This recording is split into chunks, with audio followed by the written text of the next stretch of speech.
Meu nome é Maurício Alegretti, vim aqui falar com vocês hoje a respeito do uso de Azure para back-end de jogos, tá?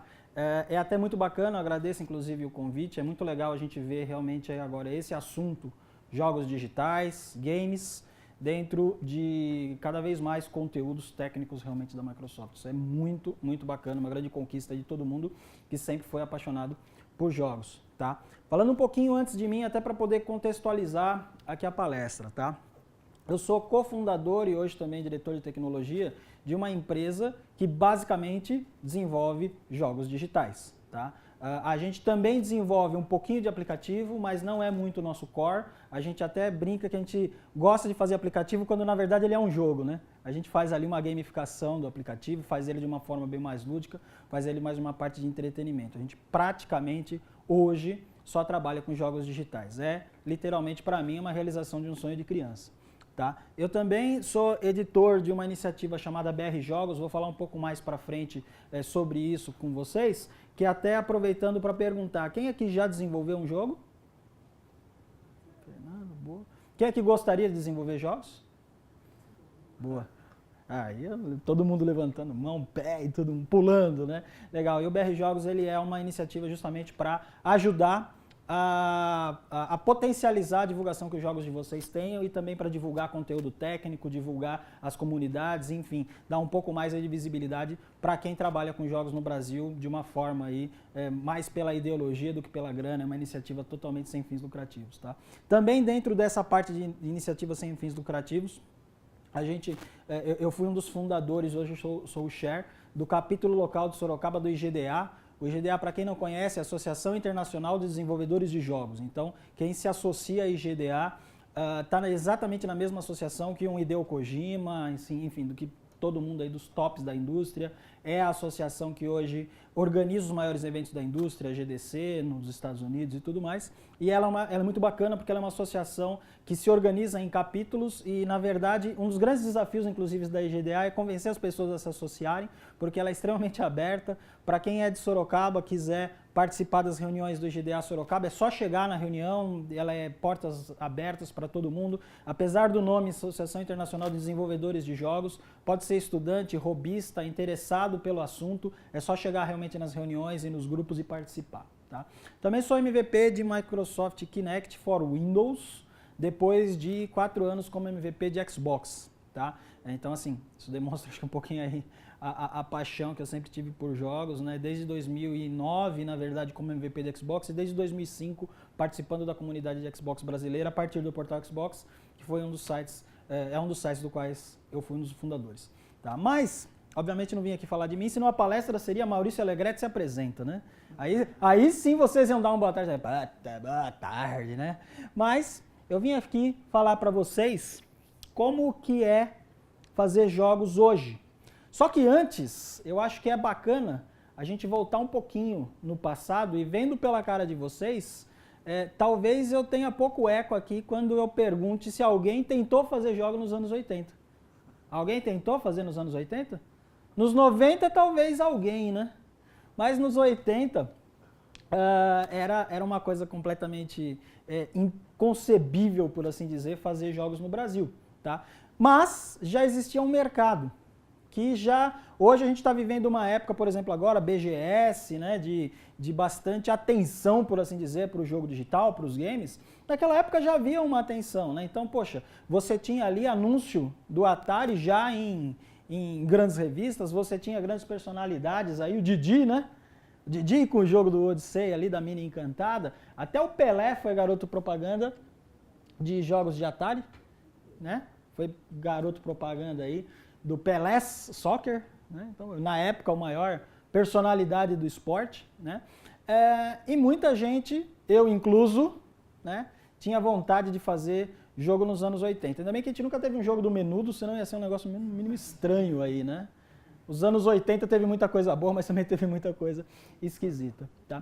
E fazer jogo nos anos 80 remete um pouco a essa imagem, tá? Que vale algumas explicações. Essa imagem, ela é a contracapa do manual do Pitfall. Quem aqui já jogou Pitfall? Eu joguei Pitfall demais. O Pitfall foi o jogo que, de uma certa forma, me fez apaixonar tanto pelos videogames quanto pelo desenvolvimento, e explico. O Pitfall ele é precursor dos jogos de plataforma, como Super Mario, né? Praticamente hoje, se a gente joga algum jogo que o cara tá rodando numa plataforma, pulando obstáculos, pegando cordas, cipós, escadas, né? E fugindo ali atrás de tesouros, tudo isso veio do Pitfall, né? Aquele jogo que você pegava o cipózinho ali para subir do jacaré. E só que ele tinha alguns outros simbolismos que na época eu não entendia, mas que hoje são interessantes. O primeiro deles foi o seguinte: o Pitfall foi o primeiro jogo independente da história, da primeira produtora também independente da história, que hoje é extremamente incrível a gente falar isso, que era a Activision. Né? A Activision é uma produtora indie, ela nasceu como uma produtora indie. Ela nasceu a partir de 4 caras que eram programadores da Atari e que encontraram uma brecha no sistema, literalmente, uma falha na Matrix, né? Como a Atari estava começando toda uma indústria, ainda não havia uma legislação do que se podia e não podia fazer em termos de distribuição de jogos. E nada impedia no contrato que alguém fizesse um jogo para o videogame Atari e distribuísse dando banana, literalmente, para a produtora do jogo, para a fabricante do jogo. Hoje não é mais assim. Se você vai fazer um jogo para qualquer plataforma, você precisa de uma autorização da dona da plataforma para fazer aquilo. Só que aí o que aconteceu? A Atari, quando começou a haver esse movimento de que talvez poderia haver uma produção, né, outras empresas fazerem essa produção, ela foi lá e escondeu os seus desenvolvedores. Tá? Então ela não permitia que ninguém tivesse crédito nos jogos. E aí 4 desenvolvedores muito bons da Atari resolveram que eles iam dar um grito de liberdade e fazer os jogos por conta própria. Quer dizer, não tem nada na lei, nenhum contrato que impeça a gente de fazer. A gente sabe fazer, a gente sabe desenvolver. Vamos fazer. Um desses caras foi o David Crane, porque, muito interessantemente, é óbvio que os caras saíram de um ambiente em que eles não podiam falar o nome de nenhuma forma e criaram uma empresa, aí os caras tripudiaram, né? Em tudo quanto era lugar os caras queriam ter o nome. Então a contracapa do jogo tinha o nome, a foto e a história do caboclo que fez lá o jogo, no caso o David Crane.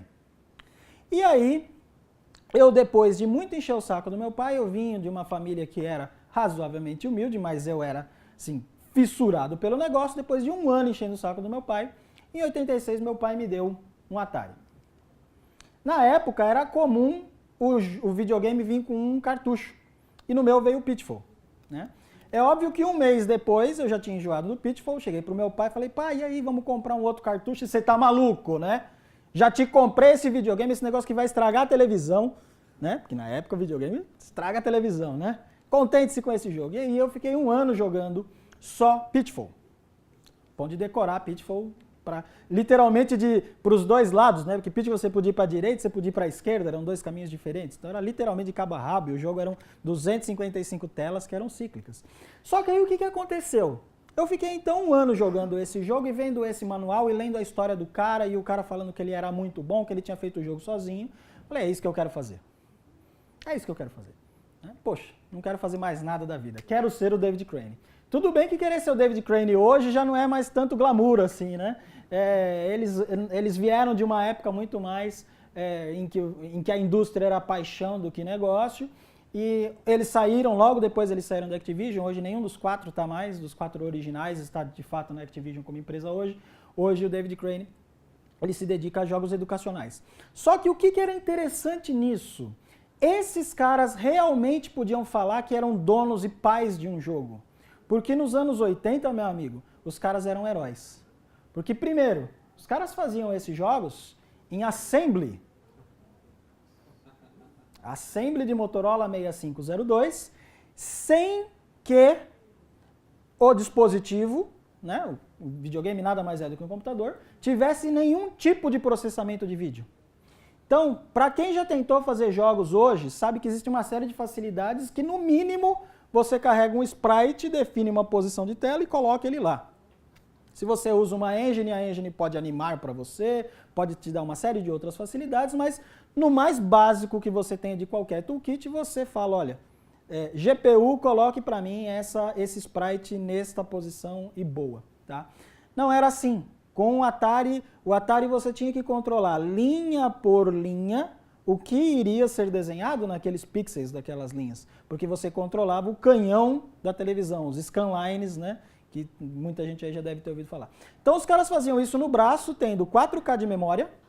Então o cara tinha que escrever um programa que em 4K tivesse o gráfico, o controle dos scanlines, a lógica do jogo, o som que ele mesmo tinha feito. Então quando a gente ouve lá no Pitfall, ó, tum, tururu, tururu, foi o cara mesmo lá, o David Crane, que fez a sequência lá, que fez o sequenciamento da coisa, tudo isso em 4K.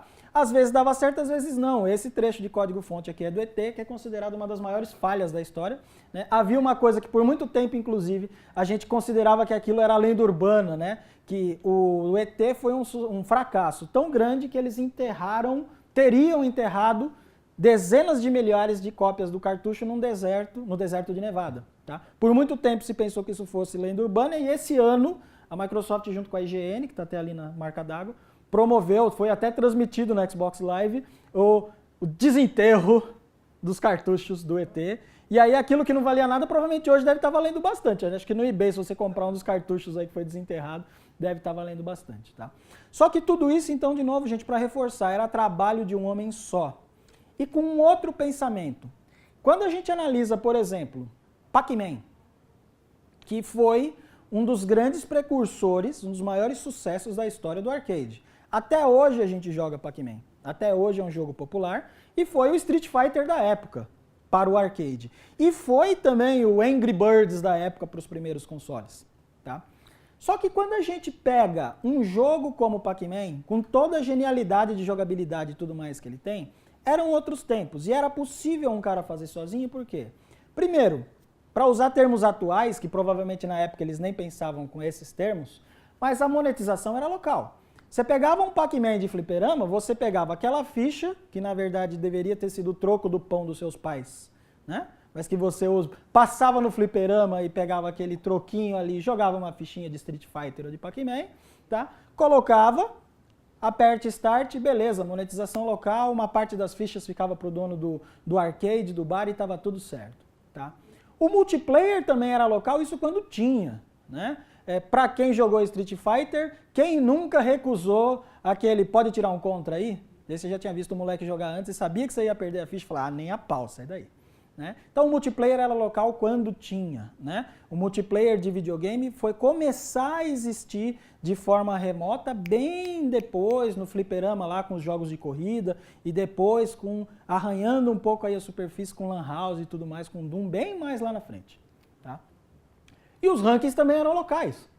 Então quer dizer, a disputa era para ver quem era o melhor daquela máquina. Se tivesse 2 Pac-Mans no fliperama, tinha o recordista dessa, o recordista daquela. Muitas vezes as máquinas não tinham nem a bateriazinha para salvar o score, né? Então você era o melhor do dia. Chegava lá no final do dia, o cara desligava a máquina, ligava no outro dia, todo mundo zerado, vida nova, novos recordistas, tá? Então as preocupações eram outras. E mesmo quando a gente pega o mesmo jogo hoje em dia, a pergunta é, será que se a gente não pensar nessas questões, um jogo hoje em dia faz sucesso? E isso é uma coisa muito importante para se pensar.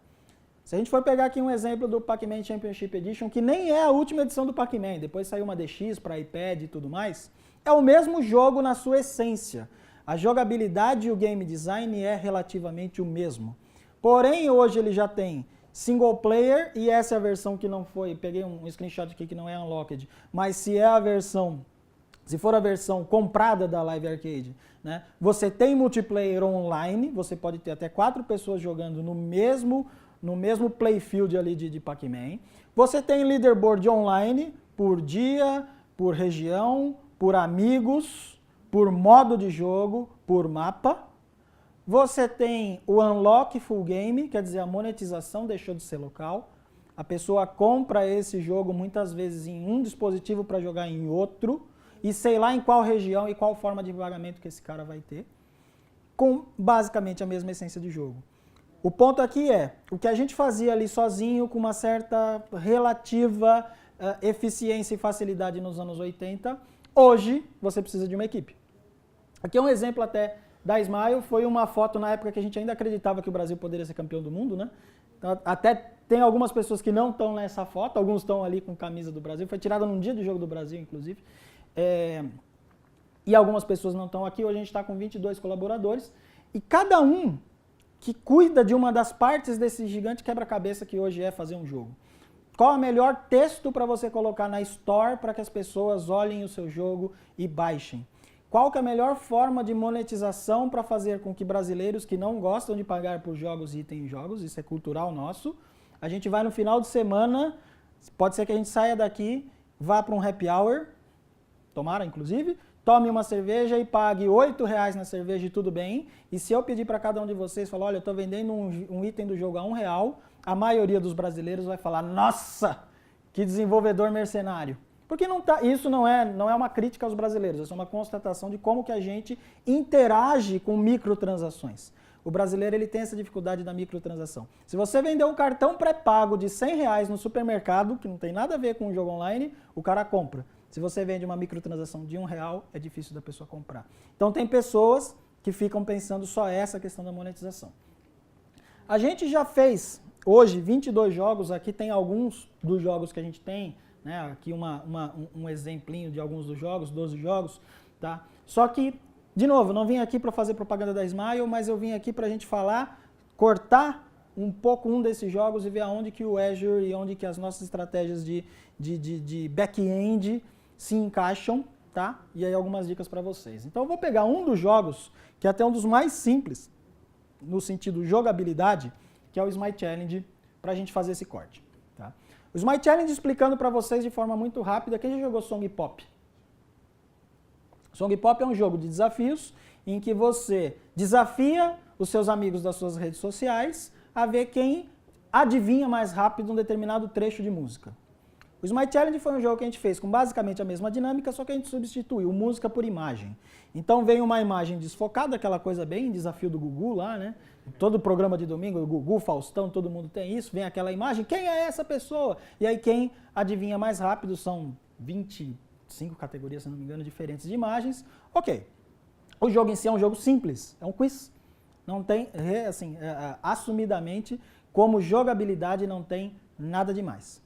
Só que vamos analisar isso daqui, o que está por trás quando a gente começa a ver tudo o que é necessário em termos de serviço. Primeira coisa, eu preciso de uma autenticação. Quer dizer, se eu quero manter toda uma persistência e entender o cara que está jogando comigo, e ainda mais nesse caso, que é um jogo em que as pessoas se relacionam, eu preciso autenticar essa pessoa. Seja por Facebook, seja por e-mail. A gente às vezes coloca o Facebook, mas a pessoa não quer ter um Facebook, não entende aquilo como a melhor opção de autenticação. Ou a pessoa às vezes está no dispositivo Android e prefere usar a autenticação do Google, ele está no dispositivo Microsoft e prefere utilizar o Microsoft Account. Então tem toda uma camada de autenticação que a gente precisa colocar, com segurança. Precisa fazer o matchmaking? Maioria das vezes eu não vou querer jogar com qualquer um, não é tão divertido quanto eu poder jogar contra aquele meu amigo, ou inimigo, né? Amigo entre aspas, né? Que eu quero depois sair tripudiando, falando, eu conheço mais de carro do que você, eu conheço mais de música do que você. Então eu preciso de alguma forma fazer com que as pessoas se encontrem para jogar e, mais importante, com níveis que sejam parecidos. Porque uma coisa muito interessante na teoria dos jogos digitais, que é meio óbvio, ninguém gosta de perder. E quando você está colocando contra uma inteligência artificial, você regula a inteligência artificial para, conforme a pessoa for ficando melhor, ela for ficando mais desafiadora. Agora, quando eu tenho um jogo que é desafio entre pessoas, eu tenho que tentar encontrar a pessoa correta, que está no mesmo nível daquela pessoa que já está jogando, para que você nem sempre ganhe e nem sempre perca, para que fique balanceado entre as duas pessoas. Tá?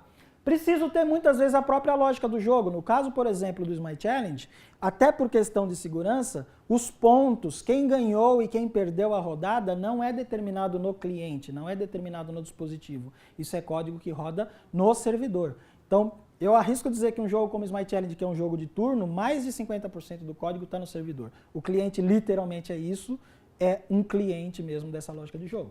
Tá? A gente tem ranking, então quer dizer, eu quero falar quem está jogando melhor, quem foi o melhor da semana, quem foi o melhor do dia, quem foi o melhor entre os amigos, quem foi o melhor entre as categorias. Isso obviamente também tem que estar no servidor. Tá? Preciso hospedar tudo isso. No caso, por exemplo, do Smite Challenge, que é um jogo baseado em imagens, essas imagens têm que ficar em algum lugar. Eu não vou fazer que quando a pessoa baixe o jogo, que já venha todas as imagens num binário só, que ninguém iria baixar um jogo de, sei lá, 500 mega, só para fazer um quiz. Então eu preciso ter uma preocupação da hospedagem, do tráfego, onde que fica mais rápido para as pessoas poderem baixar esses assets da forma mais eficiente e barata para a gente, tá? Quero fazer uma telemetria, quer dizer, eu quero entender em qual região que as pessoas estão jogando mais. Se é mais popular, por exemplo, no México, uma determinada categoria do que outra. Se um determinado tipo de dispositivo é mais importante do que outro. Então a gente precisa também estar sempre analisando esses dados. Muitas vezes eu preciso também de um chat, quer dizer, nada adianta eu ganhar do Fernando e não mandar uma mensagem para ele tirando sarro dele. E ele poder também me tirar sarro de volta quando ele me devolver, né, quando der o troco, certo, Fernando? Então, assim, a gente precisa de uma estrutura de troca de mensagens entre os jogadores. Obviamente, tudo isso seria muito difícil a gente imaginar, né, que seria criada uma rede de amigos começando do zero em um jogo, como o Smite Challenge, tá? Muitas vezes alguns jogos criam isso. League of Legends, de uma certa forma, criou isso. A Steam criou isso como plataforma, tá? Mas num jogo casual como o nosso, a gente precisa estar em cima de uma outra rede social para poder descobrir quem são os amigos. Então tem que ter uma integração com o Facebook, tem que ter uma integração com o Google+, né? Facebook, eu não sei se vocês já desenvolveram, mas o Facebook tem um maravilhoso hábito de a cada 6 meses mudar completamente a sua API e nem sempre atualizando a documentação com a mesma velocidade com que eles mudam os métodos deles. Então, assim, é sempre uma corrida atrás do rabo aqui, tá? Ads, num jogo como o nosso, em que o modelo é híbrido, né? Como a gente estava comentando, muitas vezes no Brasil não vira você cobrar do jogador. É mais rentável você colocar um anúncio do que você cobrar do jogador. Só que colocar um anúncio também são vários fatores que são levados em consideração. Se eu estiver usando, por exemplo, um dispositivo Windows Phone, a melhor rede de anúncios é diferente da melhor rede de anúncios de um dispositivo Android. E isso muda muito rápido e às vezes muda até de acordo com, por exemplo, a demografia do jogador, se é um homem, se é uma mulher, se está na região em que ele está. Então, enfim, são levadas N coisas em considerações para determinar qual a melhor rede de anúncios para apresentar para o cara. Métodos de pagamento. No caso do Smite Challenge, a pessoa compra um pacote de figurinhas, né? Compra um pacote de imagens e precisa pagar por isso, né? Tem um exemplo muito interessante que eu passo para, assim, sempre, que a gente aqui no Brasil, a gente acha que é relativamente simples. Vou emitir um boleto, vou aceitar um cartão de crédito. A gente teve, não foi no Smite Challenge, mas foi num outro produto que a gente faz, que é o Magic Farm, que basicamente é um livro digital. A primeira edição é gratuita, as demais são pagas. E uma vez a gente recebeu um pedido de suporte de um cara da Indonésia, falando que fazia 2 dias que ele tinha comprado o livro e o livro ainda não tinha sido creditado, né? Não tinha sido liberado para ele, e a estrutura de pagamento internacional que a gente usa é PayPal. Bom, fomos ver, né? 2 dias, é esquisito, né? Se fosse um chargeback do cartão, alguma coisa assim, já teria acontecido. E aí a gente foi analisar a transação no PayPal, e a transação estava pendente porque o cara tinha pagado em cheque. Um livro de $1,99. Na nossa cultura, eu tenho certeza que ninguém nunca se daria o trabalho de fazer um cheque de $1,99 e até no banco depositar nominal numa conta de PayPal para pagar um livro digital de $2. E os caras fazem. Então, assim, é um desafio de como que a gente entende isso de uma forma global, de qual a melhor forma de monetização, porque há algumas coisas que a gente faz também não faz sentido lá fora. Essa semana a gente trocou ideia com um cara, com um americano que está querendo trazer um jogo para o Brasil, e o cara, a primeira pergunta que ele fez para a gente foi: por que o pessoal paga as coisas por SMS aqui? Porque não faz sentido, realmente, gente, não faz sentido nenhum. É o método mais caro de pagamento, mais insano, né? Seria muito mais fácil colocar ali o cartão de crédito, associar com a conta e tudo bem. E SMS é um dos métodos de pagamento mais usuais, principalmente para microtransações em aplicativos e jogos de celular no Brasil. Vai entender, são questões culturais, tá? A gente tem também um ponto todo de persistência, quer dizer, eu comprei um pacote de imagens para o Smite Challenge no meu tablet. Quando eu cair no Facebook, eu quero que aquele meu pacote de imagens esteja liberado para mim, porque eu não quero comprar em cada uma das plataformas. Então existe toda uma persistência de conteúdo que precisa ser feita. Se o cara desinstala e instala o aplicativo, tem que ser tudo recuperado e tudo mais. Tá? Uma estrutura de notificações, eu mando um desafio para alguém, aquela pessoa quer ser avisada, olha, tem um desafio pendente ali do Maurício. Como é que eu notifico numa situação multiplataforma? Tá? E conquistas, né? Que, poxa, acho que a maioria das pessoas aqui já recebeu conquista de alguma forma, seja no Xbox 360 que começou com isso, troféus da PSN depois, enfim, agora é uma coisa super... O Google Play Services agora também tem conquistas e realmente é um negócio que incentiva muito a pessoa a jogar. Então vejam, gente, aquilo que parecia um jogo super simples e que muitas vezes quando a gente baixa a gente não se dá conta, né? Fala assim, o Candy Crush, puta joguinho simplinzinho, né? Qualquer um faria. Tem todo um trabalho gigantesco por trás, tá? Que bate sim, não vou negar para vocês, aquele momento que você fala, putz, que desespero, né? Será que a gente não podia voltar para os anos 80 e fazer um Pac-Manzinho simples ali e tudo certo? E a grande questão existem pontos fora da curva, sim, Flappy Bird talvez seja um dos maiores exemplos, é um jogo que não implementa quase nada disso, só implementou edges praticamente e foi um sucesso, tá? Mas é um ponto completamente fora da curva. Hoje é muito difícil um jogo fazer sucesso sem ter isto. E o pior é que o outro lado da moeda não necessariamente é uma realidade. Quer dizer, se eu implementar tudo isso talvez seja um sucesso? Pode ser que não. E aí, inclusive, o Smite Challenge é um dos exemplos. O Smite Challenge foi um dos jogos que a gente mais acreditou esse ano, tá? E se por um ponto ele não foi um fracasso absoluto, não foi, ele não foi o sucesso também que a gente esperava. E ao mesmo tempo, no meio do ano, a gente lançou um jogo super simples de defesa de pênalti.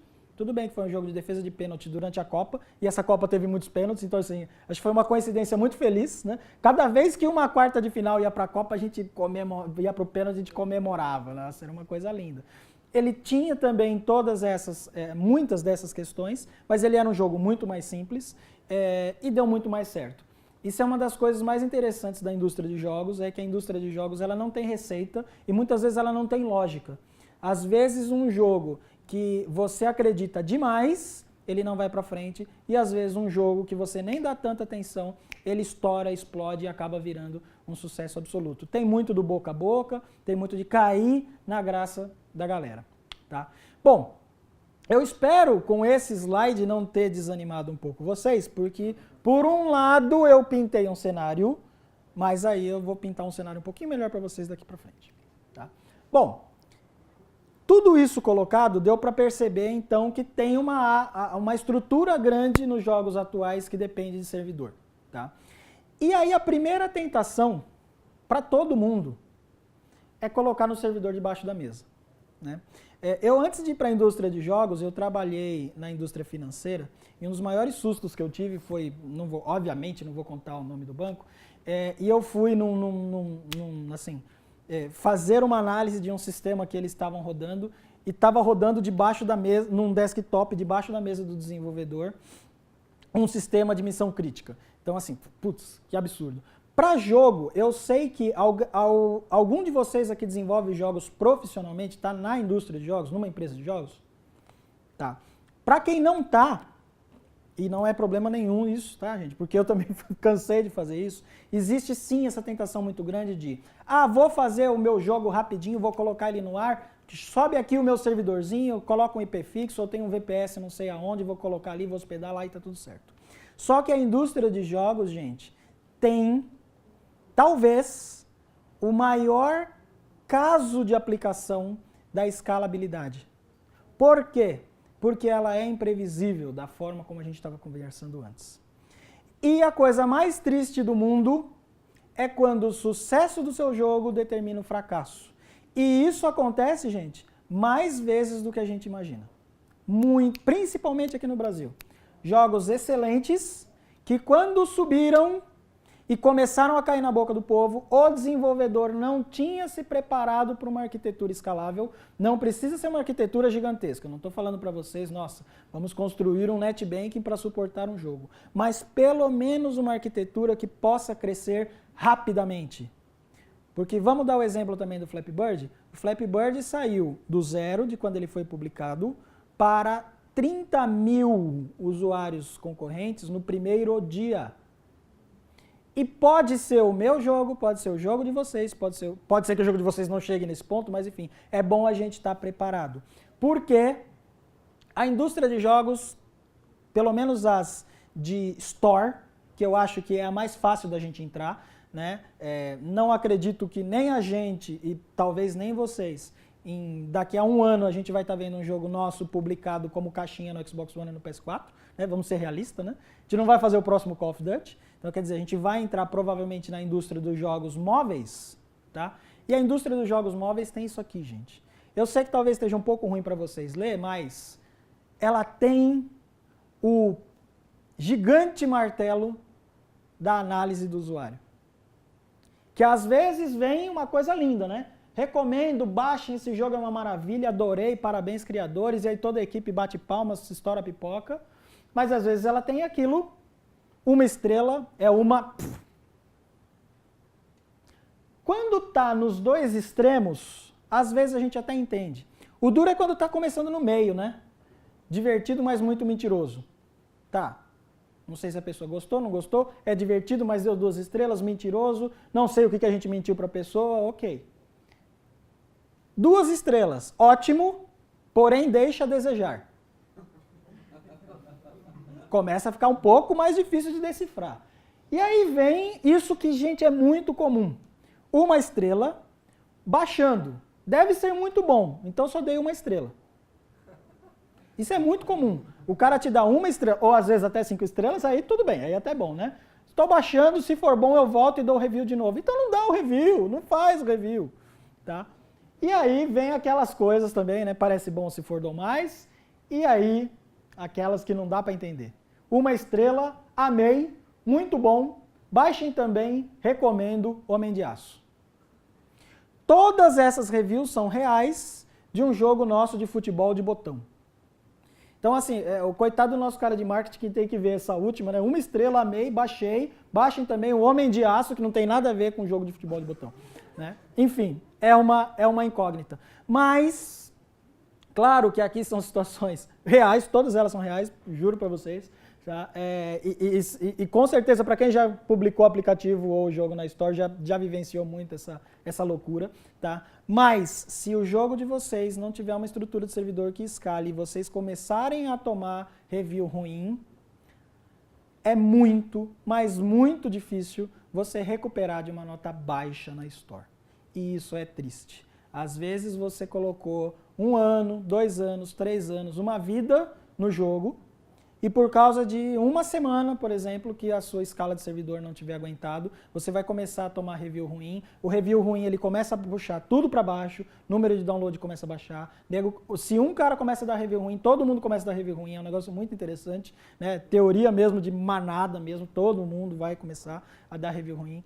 E aí é muito difícil de recuperar. A gente teve uma situação, que é até uma dica, se alguém tiver passar por isso um dia, espero que vocês não passem, mas a gente chegou ao extremo de relançar um jogo com outro nome. O mesmo jogo. A gente pegou o mesmo jogo, tirou, falou, meu, para. Porque o pessoal tinha uma versão antiga, o pessoal às vezes não atualiza, por mais automático que seja o processo, o pessoal não atualiza. Tava um monte de gente falando mal. Vamos tirar? A gente tirou, deu um reboot, pegou o mesmo jogo, mudou o logotipo, mudou o nome, mudou as imagens, ícone, lançou de novo e está lá até hoje. Antes da gente fazer isso, estava numa média de 2,5 estrelas e hoje a gente está numa média de 4,5 estrelas, que é uma média muito bom. Não dá para querer 5 estrelas, porque sempre vai ter alguém. Por melhor que seja o jogo, Angry Birds Go, vai ter um cara colocando 1 estrela, não gostei. Então, assim, 5 estrelas é utopia. Tá? Então, assim, estava numa média legal. Bom, aí, quando a gente fala, ok, vamos pensar no servidor, é engraçado porque, assim, eu realmente não sei porquê, não sei detalhar para vocês, mas por que as pessoas não acham que Azure é uma boa opção para hospedar jogos? Na verdade, não só para hospedar e servir jogos, mas também muitas vezes até para os aplicativos mais robustos, assim, para os aplicativos de startup. O pessoal costuma considerar muito mais outras opções de cloud. Eu não sei se é uma questão de, às vezes, achar que o Azure é muito corporativo, que ele é mais adequado para aplicações sérias, entre aspas, tá? Mas é uma excelente opção. E eu falo para vocês por quê, tá? Primeira, uma das coisas que eu acho realmente interessantes no Azure É essa escalabilidade que ele tem muito simples. Ele realmente é muito fácil de você subir. Se o seu jogo estourar, cara, aumenta ali a quantidade de instâncias, ele vai escalar muito bem. Ele realmente vai escalar muito bem. É muito estável. Eu não sei quantos de vocês aqui... Quem aqui já usa Azure diariamente? Tá? Ele dificilmente... O nosso, pelo menos lá, dificilmente cai. A gente realmente tem muito pouco problema de estabilidade. Geralmente quando cai, às vezes é até mais culpa nossa do que culpa do próprio Azure. Tá? Ele tem, aqui, claro, é um critério talvez um pouco subjetivo, mas na minha avaliação ele tem um preço muito competitivo, principalmente quando você pode considerar que ele pode ter um preço zero. Tá? Para quem tem DreamSpark, BizSpark, porque está começando aqui, tá começando uma startup e tudo mais, muitas vezes tem horas de Azure e nem sabe. A gente faz muito palestra em universidade, é engraçado às vezes isso, né? Você pergunta, pô, mas quem tem... Vocês sabiam que tinha o DreamSpark aqui? Às vezes a pessoa nem estuda numa faculdade que tem DreamSpark e nem sabe que tem DreamSpark, ou às vezes sabe que tem DreamSpark e nem sabia que tinha as horas de Azure, ou o pior de todos, às vezes sabia que tinha as horas de Azure e nem ativou, né? Então aí é o pior dos mundos.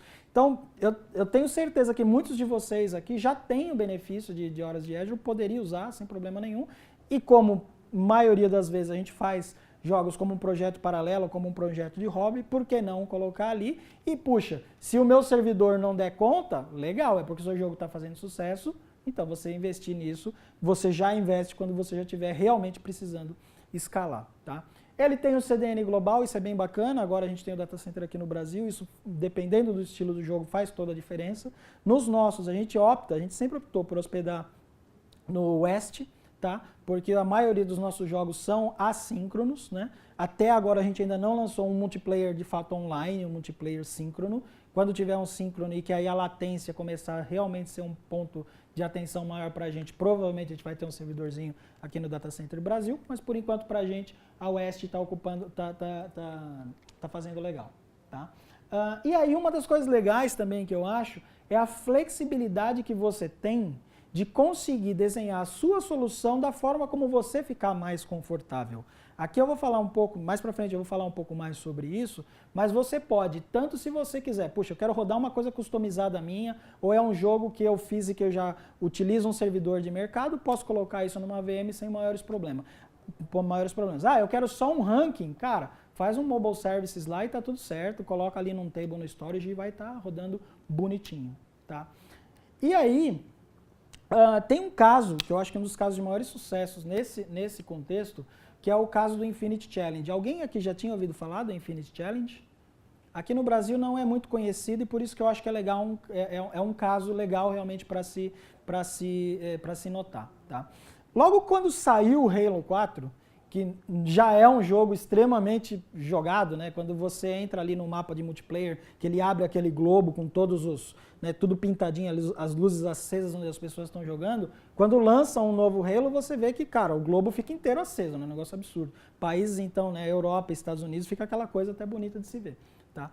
Isso normalmente já é assim. Só que no Halo 4, a Microsoft se juntou com a Virgin, tá? Para fazer uma promoção, que é essa Infinity Challenge. Então foram 5 semanas de torneio, tá? Com 2.800 prêmios.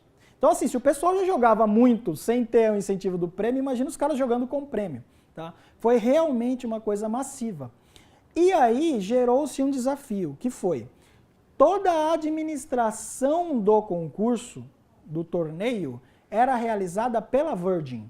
A distribuição dos prêmios, a inscrição das pessoas, né, a avaliação, a auditoria era feita pela Virgin. A Microsoft só tinha que disponibilizar esses dados.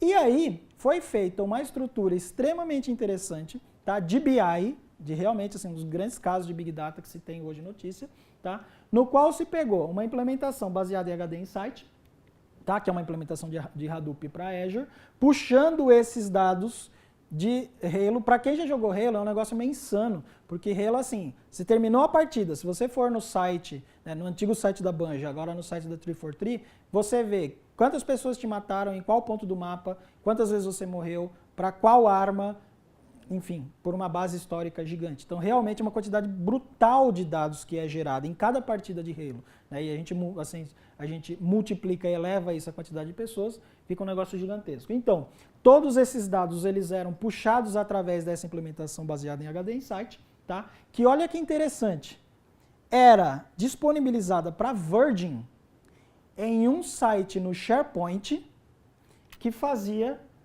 através de Power Pivot para o Excel. Então, é um negócio meio louco, a gente pensar que o resultado de um concurso era disponibilizado de uma base gigantesca que estava no Azure, era disponibilizado de forma segura através de uma planilha Excel para Virgin. Funcionou, foi realmente um negócio legal e o mais interessante, gerou um estudo de caso, né? Então, às vezes eu até comento, mesmo para quem não curte jogos, acha, pô, isso aqui é brincadeira de criança e trabalha numa indústria super séria, pega e analisa esse link aqui, ó, bit.ly/Halo Azure, tem todo o estudo de caso feito pela Microsoft de como foi feita essa implementação, porque é um guia para você poder fazer análise de Big Data em cima de dados de Azure, independente de qual seja a sua indústria. Tá? E é muito legal isso. A Xbox Live ela foi e é até hoje um dos maiores estudos de casos de uso próprio da Microsoft da estrutura de Azure. O próprio time de Azure comenta muito isso, que a Xbox Live foi um dos grandes impulsionadores da tecnologia, uma das coisas que realmente mais ajudou a refinar essa oferta que hoje é tão bacana. Tá? Bom, a gente lá na Smile hoje, a gente roda 100% em infraestrutura Azure. A gente chegou até a Amazon um tempo para distribuir alguns conteúdos, para testes que a gente estava fazendo, mas para a gente não valeu a pena, a gente acabou voltando 100% para Azure. Tá? Então, assim, esse é um desenho meio por cima de como que é a infraestrutura da empresa como um todo, né? Então, a gente roda hoje back-end, front-end, services e robot em cloud services separados, a gente roda tudo em cloud services, a gente não tem VM rodando em nada, tá? Então, todas essas camadas, elas servem para coisas diferentes. Back-end, basicamente, é um sistema web escrito em ASP.NET MVC, que a gente usa para administrar os nossos próprios produtos, então é um sistema interno. Né? Front-end é toda a camada externa, tudo que vai para clientes. Então, quando você entra, por exemplo, no Facebook e você vai jogar um jogo nosso, existe uma página ali que hospeda, né, aquele canvas do Facebook, está nesse front-end. Se você acessa o site da Smile, entra aqui. Existe um site também de suporte também, entra aqui, o blog, tudo entra dentro desse Cloud Service. Uma camada de services, que aí é uma Web API, no qual os nossos aplicativos, os nossos jogos, eles se conectam para poder fazer toda essa parte sem interação do usuário, então não existe front-end nisso. E a gente tem um Cloud Service que, na verdade, ele roda uma worker role que fica fazendo processamento, por exemplo, de ranking de 5 em 5 minutos, processamento estatístico no final do dia e tudo mais. Então, uma estrutura bem bacana, apesar de ser uma estrutura para o mercado de entretenimento, feita com uma arquitetura bem legal, assim, e bem escalável, né? A gente usa hoje 100% dos nossos dados também, então, em SQL Azure, a gente não tem outro banco de dados, a gente roda tudo dentro do SQL Azure normal. Algumas coisas a gente acaba salvando em table, log, esses tipos de coisas de auditoria acabam não valendo a pena, vai para um table normal storage e todo o conteúdo que você vê no jogo. Então, assim, preciso mostrar uma imagem dentro do Smite Challenge, preciso baixar um bundle do livro para dentro do Magic Farm porque eu liberei. Enfim, tudo, eu preciso colocar um vídeo dentro do jogo, tudo isso fica em blobs dentro do storage. Tá? Então, 100% de Azure funciona muito bem, posso garantir para vocês. Tá? Aí sempre vem uma dúvida. Bom, voltando, né, àquele slide lá, puto trabalho, um monte de coisa que a gente precisa disponibilizar para o jogo jogar, né, para o jogo rolar. E aí, vou ser o macho man aí e tentar escrever um server na raça? Isso é outra coisa, assim, que eu posso falar para vocês com cicatriz adquirida, porque na época, quando eu digo foi final de 2011, né, quando a gente começou toda essa história, a gente escreveu um server nosso. A gente escreveu toda essa camada que eu falei para vocês, o Smite Challenge, é código nosso. Hoje, não faria de novo, de coração. Por dois motivos. Primeiro, porque assim, pra gente foi bom porque foi um aprendizado, sim, tá? Só que, por incrível que pareça, de 2 anos e meio para cá, vai de 3 anos para cá, a oferta de servidores melhorou demais, de servidores de jogos, de servidores de lógica de negócio de jogos. Eu vou apresentar um deles aqui para vocês. E segundo, que eu também devo admitir que escrever um servidor não é a coisa mais legal do mundo quando você está fazendo um jogo, tá? E te desvia do seu foco principal, que deveria ser fazer o jogo. Os nossos primeiros jogos, também não tem problema nenhum de admitir, eram jogos extremamente simples, né? Como o jogo ele até não oferecia tanta coisa, com uma estrutura de servidor fenomenal por trás. Só que como todo encanamento ninguém vê, né? Então assim, no começo a gente focou muito em escrever serviço. Hoje em dia, se tivesse tomar decisão de novo, e recomendo a vocês, considerem pegar uma parte disso como serviços prontos, tá? Que é justamente esse ponto, né? O sofrer para quê? Claro que, como tudo na vida, não existe receita pronta e depende muito do que você precisa. De novo, se o que você precisa é só de um ranking, talvez não valha a pena você colocar um dos servidores, por exemplo, que eu vou citar aqui na frente, tá? Pode colocar ali um mobile services e já vai dar tudo certinho. Às vezes você coloca ali, pega uma parte do seu aplicativinho web lá, sobe uma web API lá em paralelo ali, já vai servir tudo bonitinho, tá? Só que o duro é que esse que começa pequenininho, como aconteceu no nosso caso, pode crescer e daqui a pouco aquilo, né, aquele trechinho pequeno, daqui a pouco vira um dragão, né, um monstro aí que fica difícil de você administrar. Tá? Bom, a gente está, apesar de a gente ter escrito muita coisa, a gente está num franco processo de migração de muitos processos nossos, de muitos códigos nossos, para esse cara que é o Photon Server, tá? Que hoje eu recomendaria para vocês como uma das melhores opções. Tá? Por quê? O Photon, a gente está aqui num contexto de falar de Azure. O Photon ele é um servidor que nasceu dentro da comunidade Microsoft. A história do Photon é a história de muitas empresas que fizeram o que a gente fez e começou a escrever coisas para suportar jogos. Quem aqui já trabalhou com Unity ou conhece Unity? Tá? A Unity hoje é uma das engines mais utilizadas para desenvolvimento de jogos, 3D e agora também 2D. Da mesma forma como o Photon, ela nasceu de uma empresa que era uma excelente desenvolvedora que não sabia fazer jogos. A Unity foi criada para suportar o primeiro jogo criado pela Unity Technologies. Só que no final do processo, o que eles descobriram? Que eles tinham um jogo medíocre com uma engine maravilhosa. Então, poxa, né? Vamos começar a vender essa engine no mercado e vamos desencanar de fazer jogo. A Exit Games, que é quem fez a Photon, fez exatamente a mesma coisa. Eles criaram uma estrutura de servidor para suportar os primeiros jogos deles e no final das contas eles viram que eles estavam muito melhores, eram muito bons em escrever servidores e péssimos para escrever o jogo. Desencanaram e começaram a focar nisso.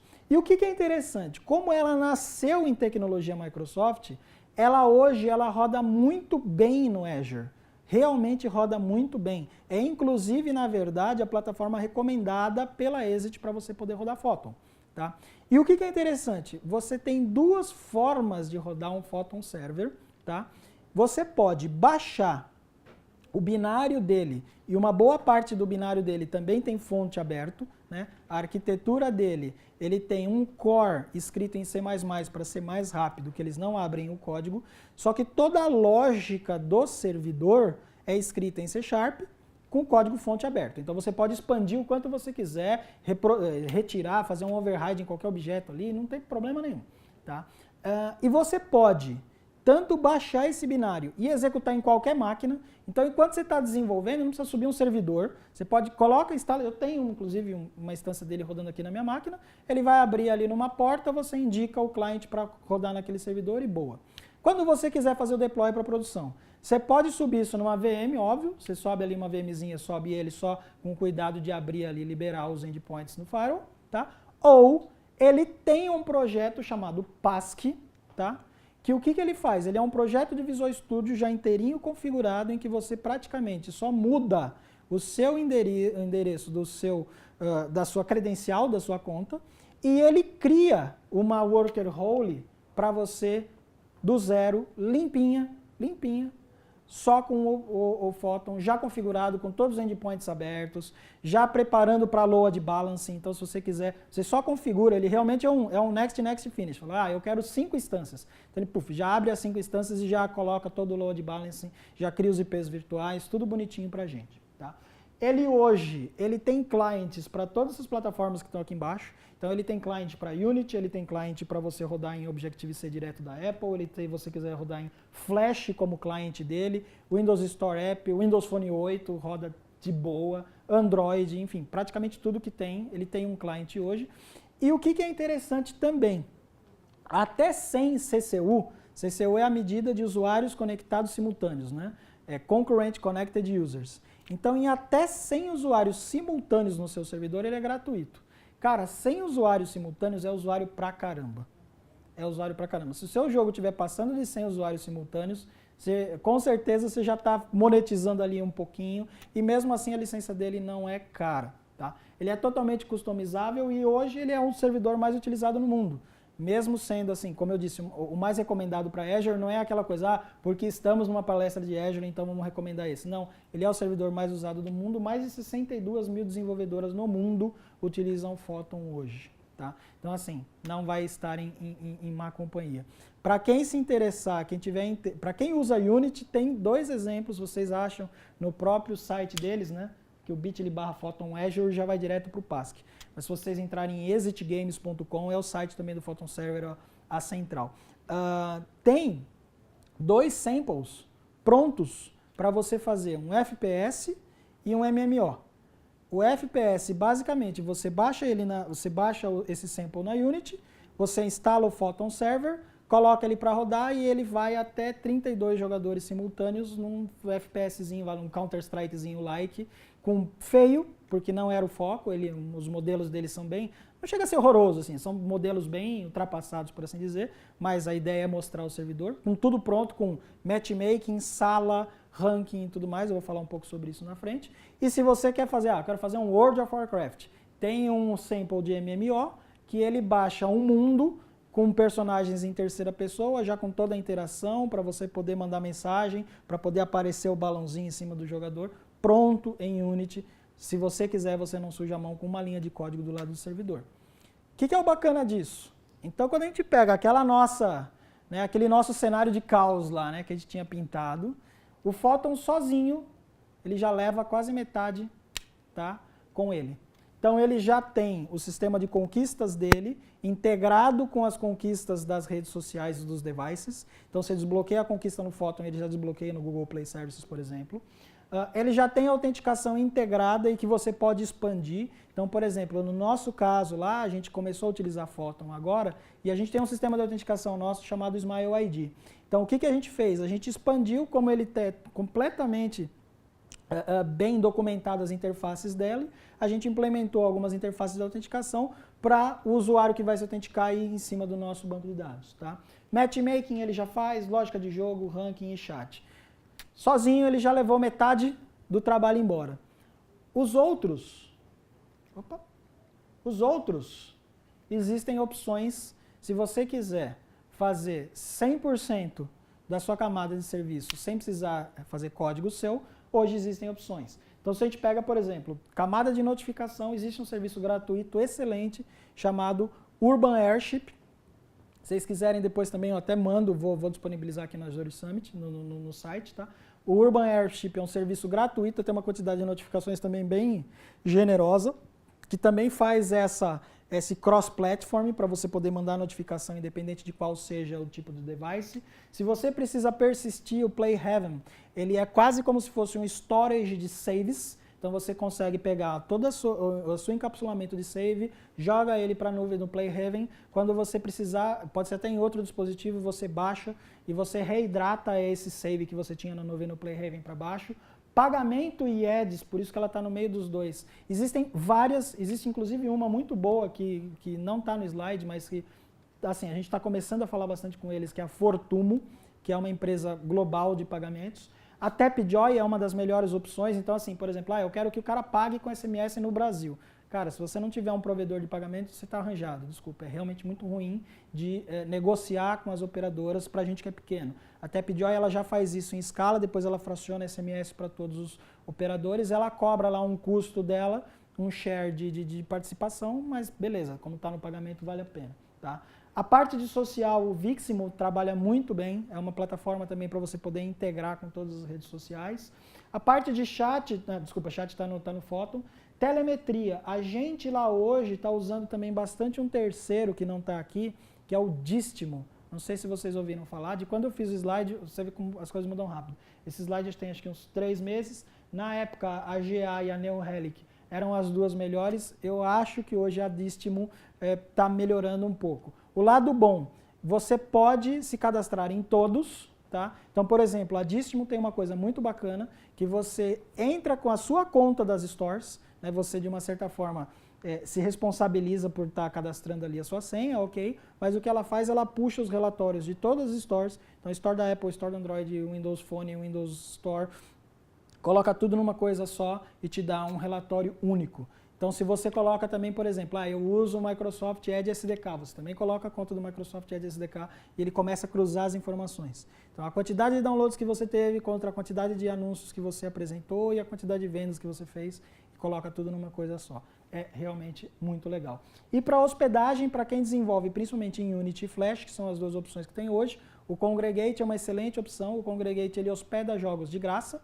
Então, assim, eu tenho um jogo em Unity. Você pode mandar o seu .unity 3D lá para o Kongregate, ele vai hospedar, faz propaganda do seu jogo, e inclusive se alguém clicar no banner do Kongregate enquanto estiver jogando o seu jogo, 60% da renda vai para você. Então, além de ser de graça, você ainda pode ganhar uma graninha, por mais simples que seja o jogo. Tá? Então, enfim, hoje tem opções. Tá? Desculpa até o finalzinho meio rápido, porque a gente estava com o tempo meio em cima.